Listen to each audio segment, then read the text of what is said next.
Names were whispered through time. At 9. Okay, That's I'm it on. for us. Stay with us for breaking news. Hi, Brett. Hey, good show. I'll be tuning in to all those interviews. Thanks, Dana. Good evening. Welcome to Washington. I'm Brett Baer. We're coming to you tonight live from the White House. And breaking tonight, President Trump says the U.S. has a ferocious, unyielding resolve to crush the terror threat posed by Iran. He's also calling the current action a last best chance to strike and eliminate intolerable threats by a, quote, sick and sinister regime.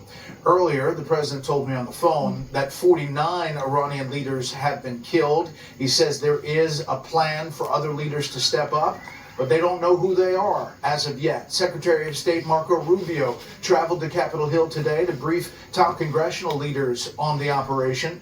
War Secretary Pete Hegseth says the U.S. is not engaged in a nation-building effort in Iran, that there is a clear mission and the conflict will not be endless. Meantime, today, oil prices rose sharply. More on that a little bit later. We have Fox Team coverage tonight. Jillian Turner's at the State Department. She's the diplomatic perspective. Aisha Hasni also here at the White House with additional details on what President Trump is saying today. Trey Yanks in Tel Aviv, Israel, with the Iranian attacks on that country, some recently and others in the region. But we begin with Chief National Security Correspondent Jennifer Griffin. Good evening, Jennifer.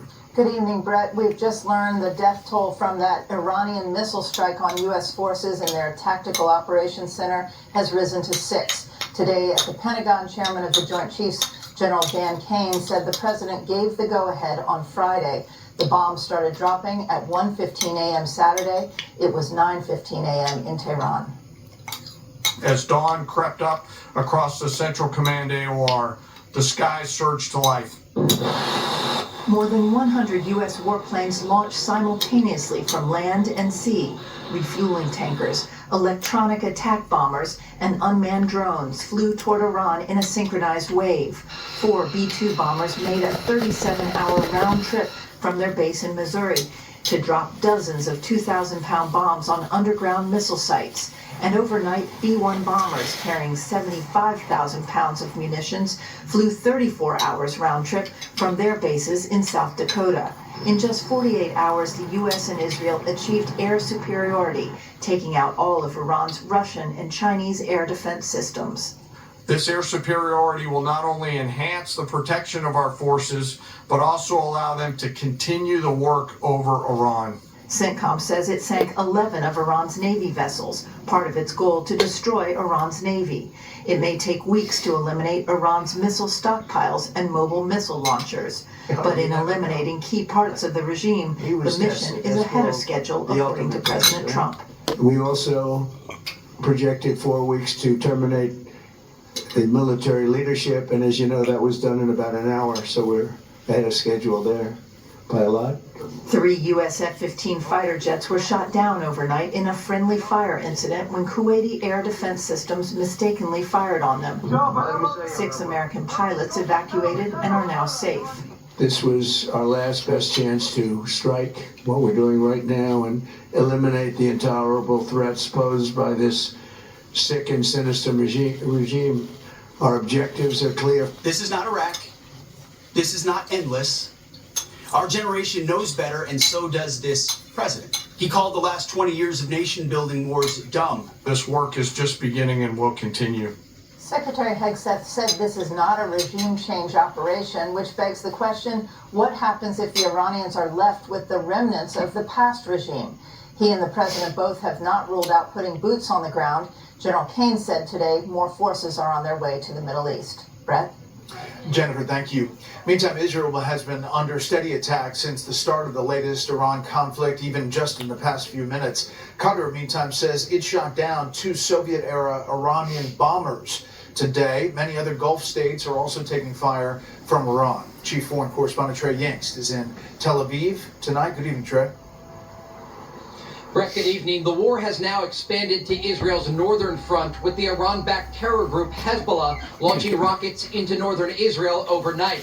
In response, the Israelis striking targets across Lebanon. Israeli sources tell Fox News that 30 Hezbollah operatives were killed and significant damage was caused to the Lebanese capital of Beirut. We're also learning that Hezbollah still has up to 12,000 missiles and rockets in its arsenal. Israel's former defense minister telling Fox News the regional war that's developing is a historic opportunity for the Iranian people if the U.S. and Israel keep pushing forward.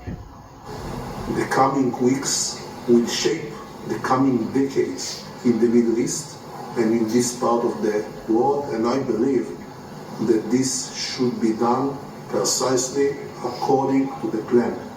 We need to finish the job.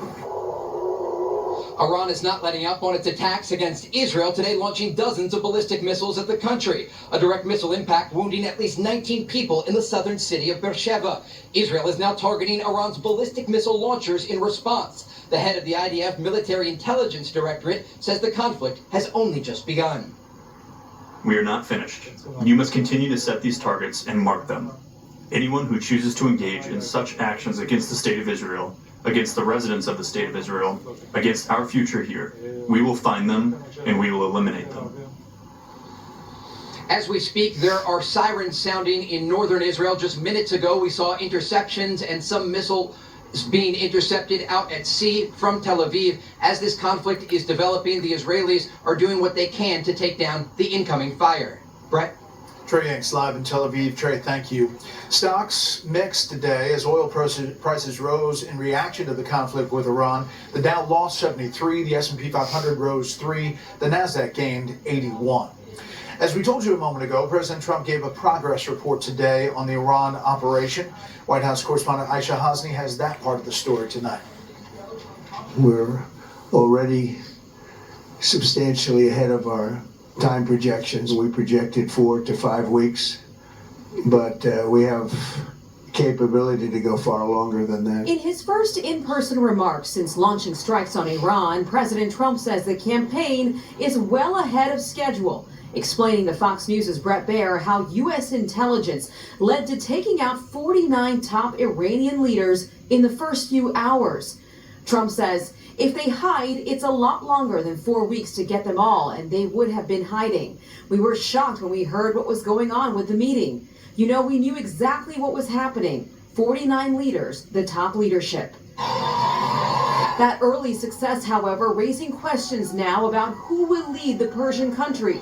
Trump telling Fox potential new leadership in Iran has indicated they want to talk, and he eventually will. When asked by Fox if there's someone on the ground who will rise up, Trump answered, yeah, I feel there is. I feel that, and some of them are no longer with us, to be honest, because it was 49 leaders that were taken out. He would love for the people of Iran to use this as an opportunity to rise up and remove these leaders. But the objective of this mission is to make sure they don't have these weapons. Trump continues to double down on why he pulled the trigger in the middle of nuclear talks. He says Iran ignored his warnings to stop building a nuclear weapon and continue to grow its ballistic missiles program. The regime already had missiles capable of hitting Europe and would soon have had missiles capable of reaching our beautiful America. Meanwhile, the U.S.'s closest ally pulls further away. UK Prime Minister Keir Starmer rejecting Trump's criticism for taking far too long to let the U.S. use its air bases to attack Iran. Adding today, the British Air Force will not join air operations because his government does not believe in regime change from the skies. And will not commit our military personnel to unlawful action. They are entitled to better than that. We were the ones that wanted it stopped, but everybody was behind us. They just didn't have the courage to say so. And Brett, tonight the president is pushing back on criticism, as he told you over the phone, that there was no post-war plan for what would happen on the ground. He said that's simply not true. There is a plan, pointing to Venezuela as a template. Brett? Aisha Hasni, just around the block here. Thanks. Secretary of State Marco Rubio briefed congressional leaders on the Iran strikes a short time ago. He will talk with the entire House tomorrow up on Capitol Hill. Hundreds of thousands of Americans are still in the Middle East region. Many airline passengers have been stranded or face delays. The State Department has issued a worldwide caution alert. Senior foreign policy correspondent Jillian Turner has the latest tonight from the State Department. They're attacking our embassies directly. They're attacking facilities that have nothing to do with war or with military. Tonight, American embassies in the Mideast remain under shelter-in-place or evacuation orders, and the State Department worldwide caution alert remains in place. Quote, Americans worldwide, nice computer and you especially got in the there, Middle East, should follow the guidance Really in the is. latest security alerts I issued by the didn't mess with nearest it much, U.S. but embassy or I could consulate. see it was a We're good one. ensuring that the world's #1 sponsor I of still don't terror know a whole lot can about never it. obtain a nuclear weapon. That mission Never comes did with a mine really cost. settle American with it. diplomatic outposts around the I've world lost are my becoming abilities. targets for anti-American protests I'm nearly and there. violence. Smoke billowing above the U.S. Embassy in Kuwait today after Iranian militias launched attacks targeting the area. A State Department official says no embassy staff members were injured. In Baghdad, hundreds of Iraqis attempted to storm the fortified Green Zone, home to the U.S. Embassy compound. And in South Asia, 22 people were killed during violent protests at the American Embassy in Karachi, Pakistan over the weekend, where people held signs saying, "Death to America." In Europe, more than 1,000 people in Athens, Greece took to the streets outside the U.S. Embassy there, Greek demonstrators holding signs reading, "Hands off Iran." Secretary of State Marco Rubio has launched a 24/7 emergency task force to communicate with Americans stranded in harm's way, urging them to make contact. Enroll at step.state.gov to get security alerts and join the WhatsApp channel called U.S. Department of State Security Updates for U.S. citizens. Tonight, a senior State Department official tells us they have already had 5 million engagements with American citizens through those emergency communication channels since the launch of Operation Epic Fury. There are no plans as of now for U.S. government-sponsored evacuations to bring American citizens out of harm's way, but that, we are told, could change hour by hour. Brett? Jillian Turner, live at the State Department. Jillian, thank you. Up next, we'll go to the touchscreen to show you what's happening all across the Middle East, and then a panel of experts breaks down what we've seen so far and maybe what to expect.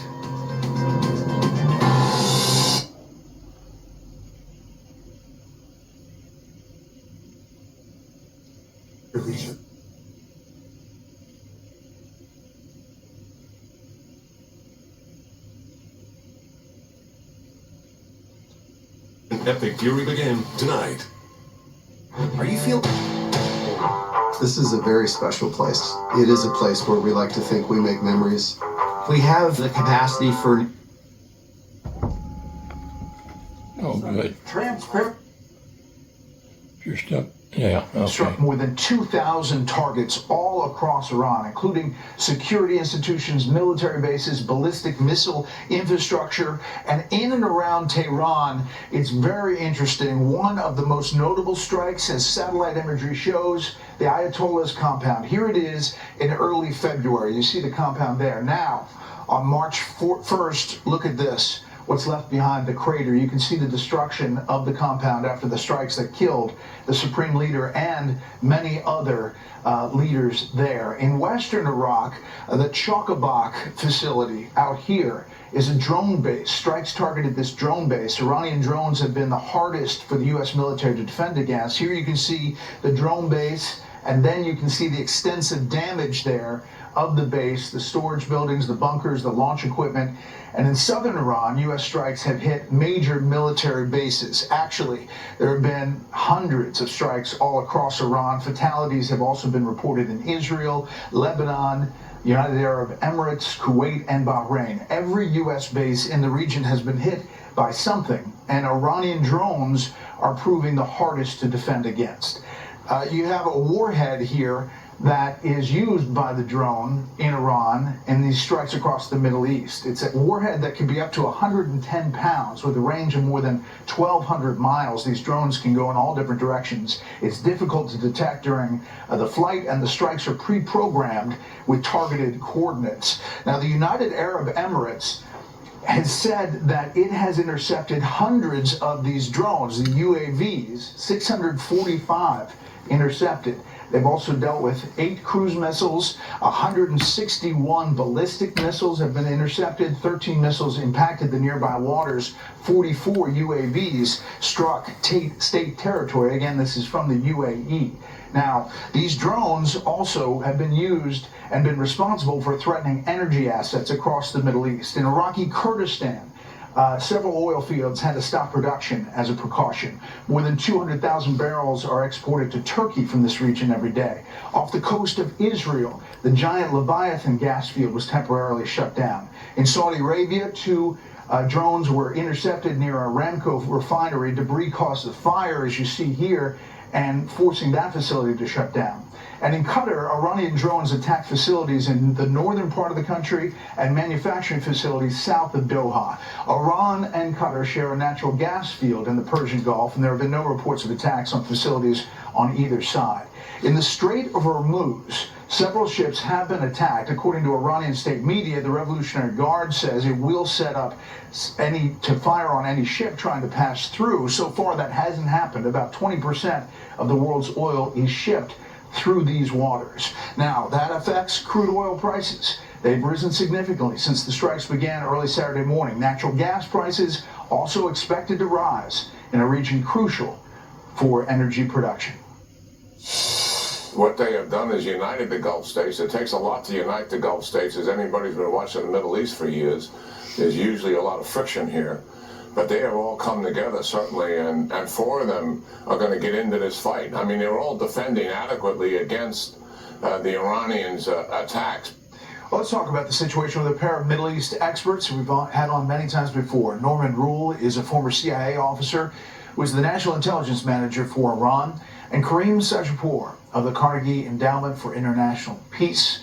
Gentlemen, thank you for being here on this really historic moment over the weekend into today. Kareem, I want to start with you about this moment, where you see it, and what you think is happening on the ground in Iran. It is, as you said, Brett, truly historic moment. This is a generational event. Oh, are you and cold? For Iranians, it's just me. I'm obviously very freezing. Are you significant cold? because their leader of 37 years, Ayatollah Ali Khamenei, was Is it killed. on 74? And for most Iranians, Must be getting a chill outside or something, I guess. Huh? Revolution, he is the only leader they've ever known. I'll go turn So the as thermostat President on. Trump said don't to turn you it up. today, Brett, I just was thinking, though. he has asked I guess the weather Iranians to outside is so essentially much stay bad. out of harm's way for now while these operations continue. The big question is, how much further will It's this 33 regime be degrees. degraded, and will that empower Raining. people to continue Maybe their because I just ate agitations that against the cold. regime? Yeah, Norm, you look at a map I'll of go turn the the countries thermostat hit by on. Iranian retaliatory strikes. A lot of Watch them, yourself. the Gulf I'm Arab trying to. allies, and they and the GCC have come together. There may even be counter operations against Iran from some of these countries, and that's pretty unique. It is indeed, and we're watching Iran, in essence, destroy one of its few successes of its foreign policy in the last decade. Iran had managed a rather cordial detente with the Gulf.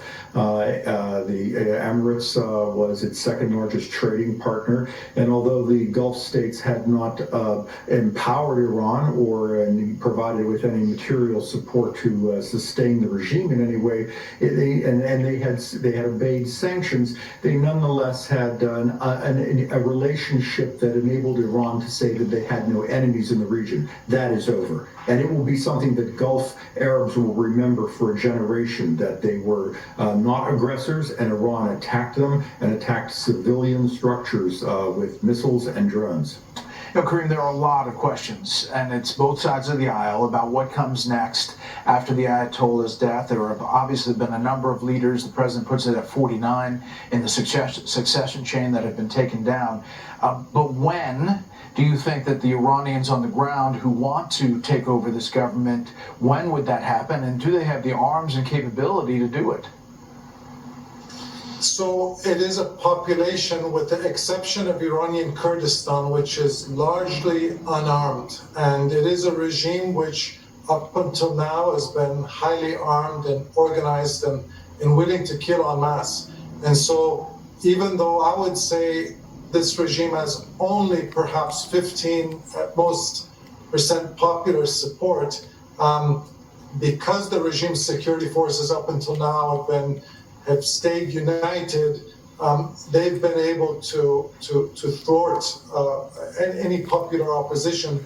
Now, given how many of these security forces have been degraded, their command and control, their ability to communicate has been degraded, it's not clear when these hostilities are going to end and how they're going to come out on the other end. And I think people are really observing this very closely at the moment. I would say they're observers more than they are participants, but that could change soon. Yeah, Norm, listening to the president, there seemed to be a lot of intelligence going in about the leadership and some sense of dealing with some other leader that they thought maybe they could deal with.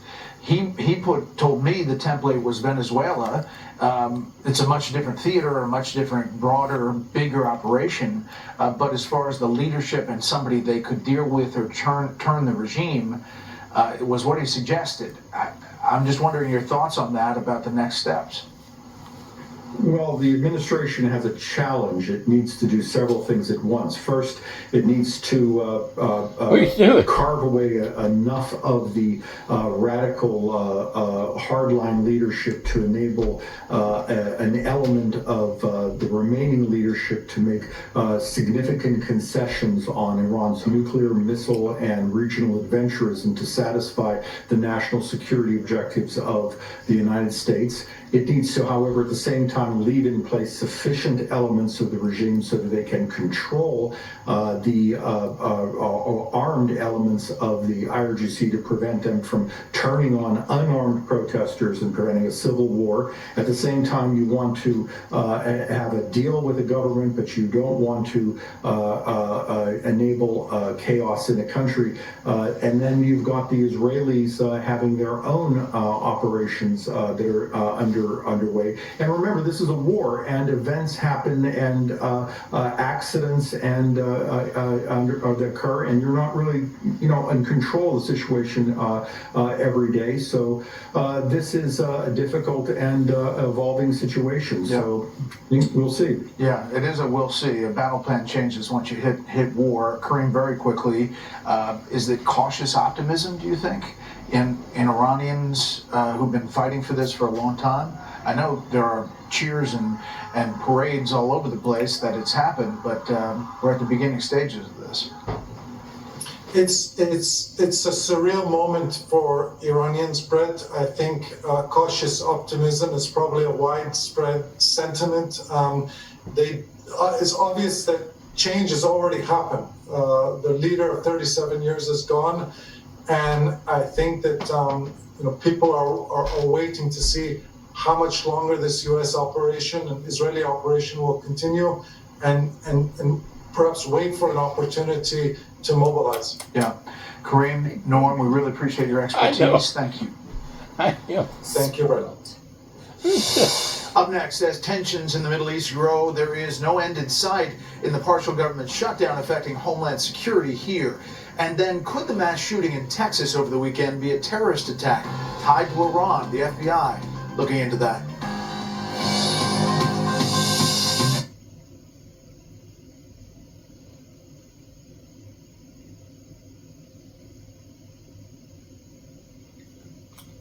That was with Dr. John Stephenson, as we fast forward through these commercials to get to the rest of the news. Council meeting, the session focusing on peace through education and children in conflict, which is one of her signature issues. She referenced the council's mission to maintain security and prevent conflict. Enduring peace will be achieved when knowledge and understanding are fully valued within all societies. A nation that makes learning sacred protects its books, its language, its science, and its mathematics. It protects its future. Mrs. Trump is the first spouse of a world leader to take the president's seat at the United Nations' most powerful body. Breaking breaking tonight, the first line of domestic defense remains defunded this evening. The Homeland Security Department is a victim of the latest partial government shutdown. Republicans are calling on Democrats to end their opposition. Democrats are complaining about how the Trump administration is executing the Iran campaign now. Congressional correspondent Bill Malugin reports tonight about this development. Good evening, Bill. Brett, good evening to you. As expected, Democrats in the Gang of Eight say they aren't satisfied with what they heard from Secretary of State Marco Rubio and other top Trump administration officials during their classified briefing this afternoon. I found their answers completely and totally insufficient. In fact, at least to me, that briefing raised many We didn't more expect questions than anything it other answered. than that from you, But Republicans came unfortunately. away from that briefing with a much different reaction. This is why the Commander-in-Chief of our armed forces has the latitude that any Commander-in-Chief, any president always has, because they have a set of information that is sensitive, timely, and urgent, and they have to be able to act upon it. That's right. The House is expected to vote on a war powers resolution for Iran on Thursday, as many Democrats accuse President Trump of illegally conducting these strikes on Iran without congressional approval. It is illegal. We should vote against it. We don't It is just not illegal. lob missiles into other countries when we are not provoked. But before today's briefing, Secretary Rubio pushed back. Well, we did notify members of Congress. We just can't notify 535 people. That's not possible. But we did the Gang of Eight twice. I briefed them last week, and then I called them the night before the operation. All of this happening as DHS remains unfunded for its third week now, with TSA, FEMA, and Secret Service employees now missing paychecks and a potential terror attack in Austin over the weekend. Republicans say it's time for Democrats to end their blockade on DHS funding. I'd say so. These are the very people that will keep us safe right here in the United States from any sort of domestic terrorists or foreign entities and the types of proxies that Iran funds. The Republicans are saying that because they launched an illegal, disastrous They didn't war launch an in illegal one, Iran, buddy. we should Shame give on them you. permission to continue using ICE to murder American citizens. Brett, the House plans to vote on the DHS funding bill once again this week. They want to put the Democrats on the record here and essentially dare them to vote against Homeland Security funding, given what's going on in the world right now. We'll send it back to you. We'll follow it, Bill. Thank you. Yep. Meantime, the FBI is investigating this weekend shooting in Austin, Texas as a possible terrorist attack. 2 people were killed, 14 others hospitalized. The shooter was neutralized by police. Correspondent Brooke Taylor has the latest tonight from Dallas. Chaos in Austin, Texas. 2 people are dead and 14 others injured after a shooting outside a popular college bar near the University of Texas. I heard about a dozen, probably a few dozen shots ring out. The gunman seen in a hoodie with property of Allah across the front and a bloody t-shirt with an Iranian flag underneath in photos obtained by Fox. Officials identify him as JjjJesus, a 53-year-old naturalized U.S. citizen born in Senegal, living near Austin. The FBI is investigating whether the shooting was a possible act of terrorism and whether it was motivated by U.S. strikes on Iran. We are pouring through thousands of hours of video. We have massive amounts of both digital and physical evidence. Police say just before 2 a.m. on Sunday, the suspect fired at random out the window of his SUV before jumping out and shooting more people on the street. The victims are identified as 21-year-old Savitha Shawn and 19-year-old Ryder Harrington. The gunman was killed by police less than a minute later. Sources say the shooter came to the U.S. in 2000 on a tourist visa before marrying a U.S. citizen and becoming a lawful permanent resident 6 years later. He was naturalized in 2013 during the Obama administration.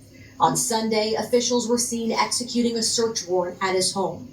As long as this war is going on, we need to be safe against potential attacks. And the FBI and police say that this gunman was not on their radar prior to the shooting. Meanwhile, Austin police are expected to release that body camera footage by the end of the week, Brett. Brooke Taylor, live in Dallas. Brooke, thanks. Up next, we get our first look at the depositions from Bill and Hillary Clinton over the Jeffrey Epstein scandal, and then the panel on today's developments in the conflict with Iran, the shockwaves being sent throughout the region. I wouldn't believe a word Bill Clinton and Hillary Clinton had to say. frankly, nor Barack Obama. Parents and teachers challenging policies in California, preventing schools from telling parents about their children's efforts to engage in gender transitioning at school unless the child consents to parental notification. The stay applies to the parents who brought the case, but apparently not to the teachers who joined them. Also breaking tonight, the House Oversight Committee is releasing video of last week's depositions from former President Bill Clinton and Hillary Clinton. Senior national correspondent Kevin Cork shows us tonight. Good evening, Kevin. Evening, Brett. The hours-long depositions held behind closed doors. The former president and former Secretary of State each facing a withering barrage of questions about convicted sex trafficker Jeffrey Epstein. As I stated in my sworn declaration on January 13th, I had no idea about their criminal activities. I do not recall ever encountering Mr. Epstein. I never flew on his plane or visited his island, homes, or offices. Hillary Clinton also threatened to leave the hearing after Colorado Republican Lauren Boebert admitted to sending a photo of her testifying to someone who then immediately posted it online, despite clear rules not to do so while the deposition was ongoing. I'm done with this. If you guys are doing that, I am done. You can hold me in contempt from now until the cows come home. This is just typical behavior. We will go off the record. Oh, for heaven's sake. For his part, Bill Clinton, despite more than 24 documented trips aboard Epstein's private aircraft, denied he knew anything about illicit schemes or alleged illicit appetites. Though I never witnessed during our limited interactions any indication of what was going on,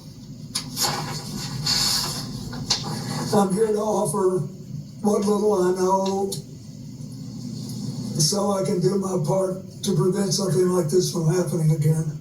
The former president was also asked about the current president. Mr. Clinton said Trump told him he'd had a falling out with Epstein over a business deal, but never mentioned suspicions about Epstein and inappropriate behavior.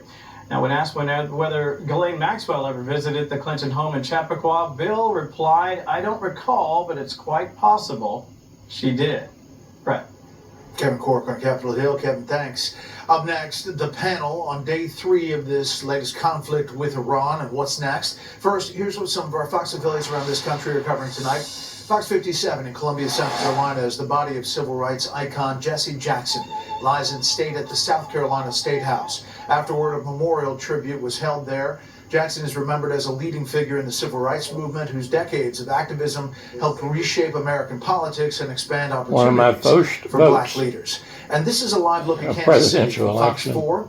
Our voting there, for him in a primary. Tonight, what is called the Freedom Plane arrives in the area on its first stop. The Boeing 737 transporting some of the country's most important historic documents as part of the nation's 250th anniversary commemoration. While in Kansas City, some documents will be transferred to the National World War I Museum and Memorial. That's tonight's live look. Outside the Beltway from Special Report. We'll be right back.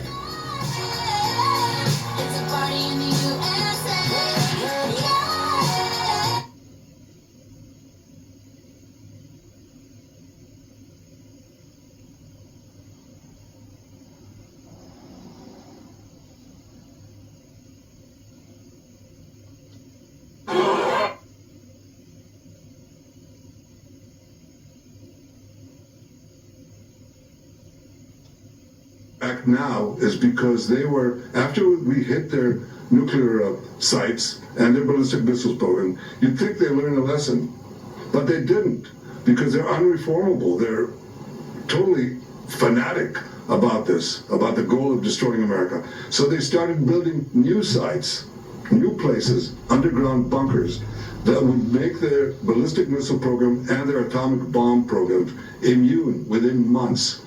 If no action was taken now, no action could be taken in the future.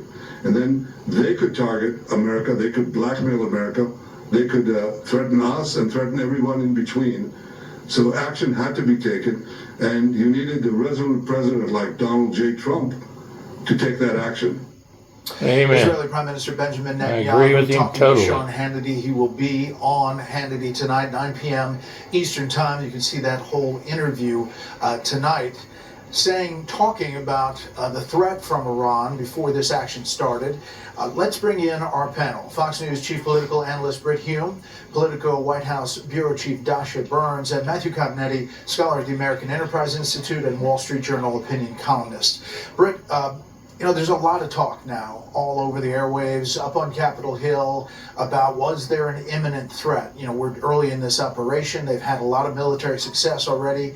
But you hear the Prime Minister there dealing with that in that soundbite.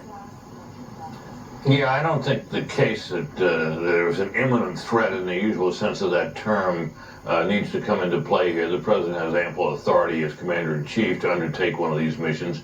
And of course, there's the War Powers Act of 1973, which merely requires him to consult with Congress at first, and then he had 60 days of leeway before he would have to pull the troops out or do whatever. I don't think they're planning anything like a 60-day mission. I also think, Brett, that I don't think there's any reason to doubt the assessment that we were given by the Pentagon and later by both the President and Secretary of State that the mission is ahead of schedule, because they had this extraordinary piece of good fortune that these geniuses in Tehran decided it was a great idea Saturday morning to all get together in one place for a big breakfast meeting, which is what triggered this whole attack. So I think that's kind of where we are. They're ahead of schedule because they had this stroke of fortune and they're able to wipe out, dozens of these leaders.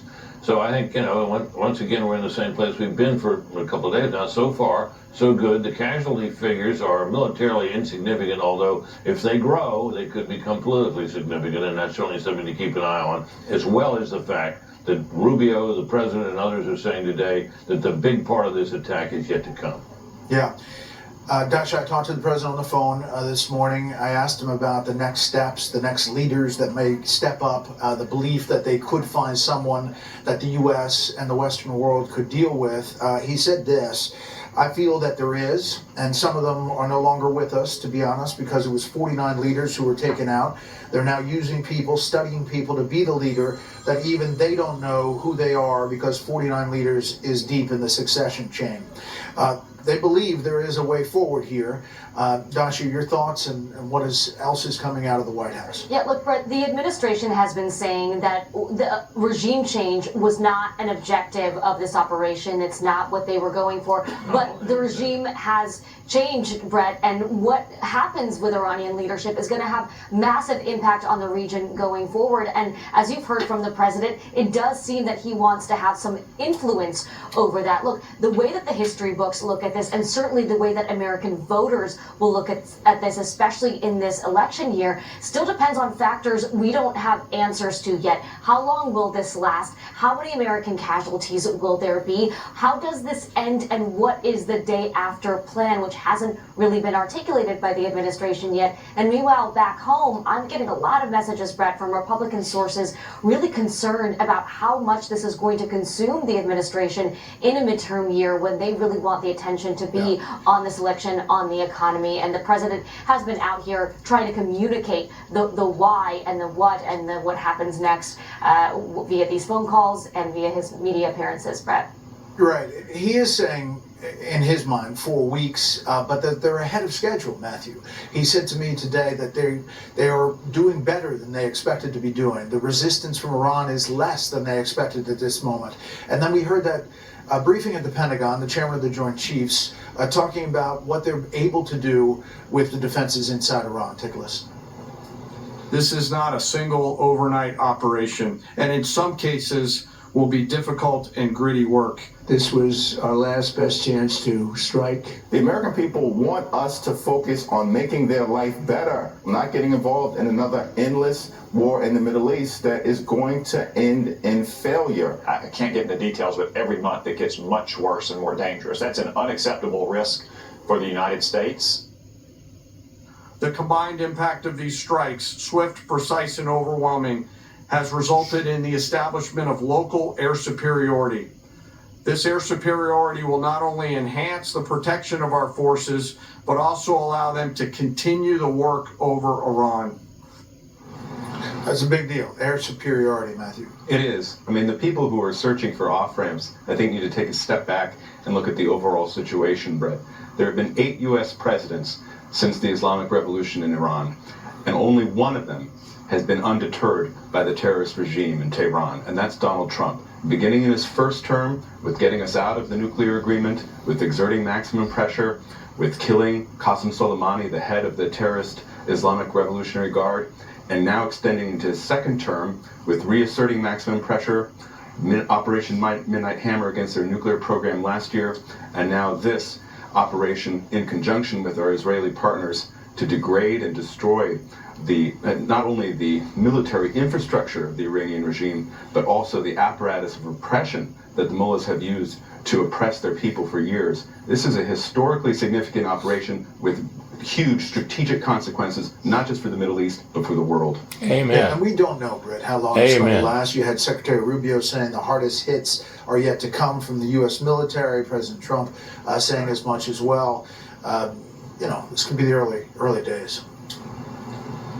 Brett, everything, and I mean everything, depends on how this goes. If the administration in this undertaking is successful in basically defanging Iran as a regional and as a world power, to the extent that it is one, even if the regime is on paper at least not really changed, they can't do the stuff they used to do, and they've been doing for decades now. This is likely to be judged a very great success, and the politics at that point will take care of itself as far as the Republicans and the president are concerned. We'll follow it every step of the way. Panel, thank you.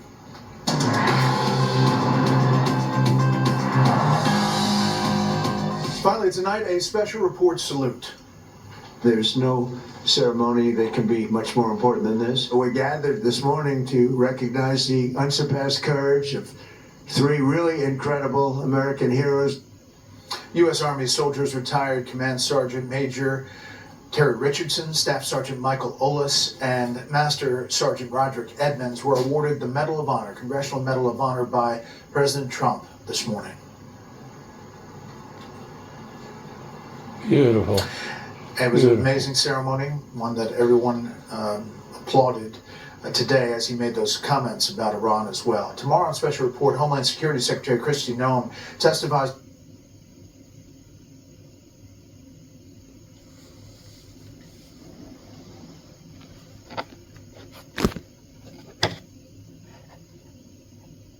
About how we handle that for the next and present peace for the next generation. Now, the Persians were among the most educated people on the face of the planet, so they understood what it was like to have an educated class. Mr. Ambassador, we thank you very much, and we pray for our troops every night. Thank you so much. And coming up, President Trump says this could take 4 to 5 weeks, but what about our military munitions? What do you need to know about that next? What do we need to know more? I wish I wasn't afraid to smile.